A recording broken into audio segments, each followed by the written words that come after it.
On Thursday night, the Jets snapped a 5-game losing streak by defeating the Houston Texans 21-13. But during that game, the offensive line came this close to falling apart. But it didn't. And here's why.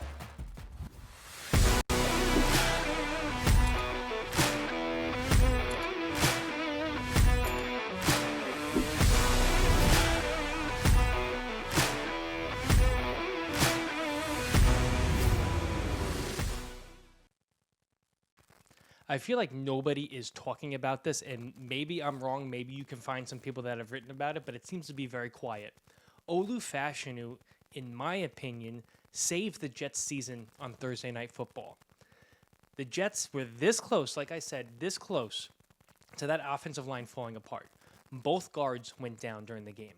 Simpson went down, and Max Mitchell came in to replace him. And Hansen went down on the right side. Now, Hansen was already a backup to AVT, who's dealing with a lower leg injury. He should be back next week. But the Jets were really forced to put in Olu Fashanu at right guard. Wrap your brain around this, guys. You are the 11th overall pick. You are a left tackle. You have not played any other position besides left tackle. Not in college, not in high school.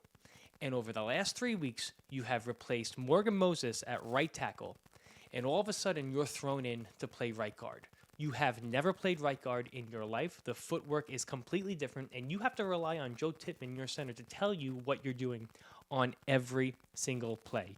Max Mitchell had a great quote at the end of the game, basically saying he was drinking from a fire hose. And he played extremely well. No pressures on Aaron Rodgers. He helped Breece Hall get a 4.9 yard per average per rush.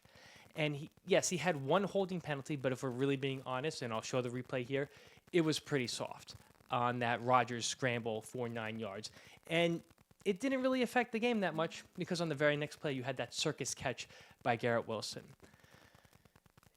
Olu Fashanu having this kind of versatility is a security blanket for this team, almost in the same way AVT has been over the last few years. I know AVT has been hurt with his Achilles and now his lower leg, but AVT actually played tackle in college, played tackle in high school, so he knew the position a little bit.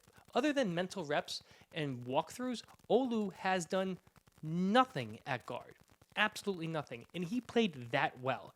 So much so that, again, you did not hear his name other than that one holding penalty. And if that's the only thing we have to say, then he played phenomenal at guard, absolutely phenomenal.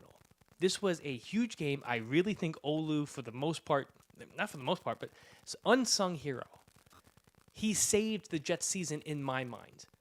I don't know who would have gone in at guard, but it would not have been as good as Olu Fashanu. And I know there's a lot of people out there that wish that we had gotten Brock Bowers, and he's having a fantastic season, but imagine if you did not pick Olu 11th overall. Imagine. Who would have played guard? Who would have played tackle behind Morgan Moses? Who would have played guard Thursday night? I don't know.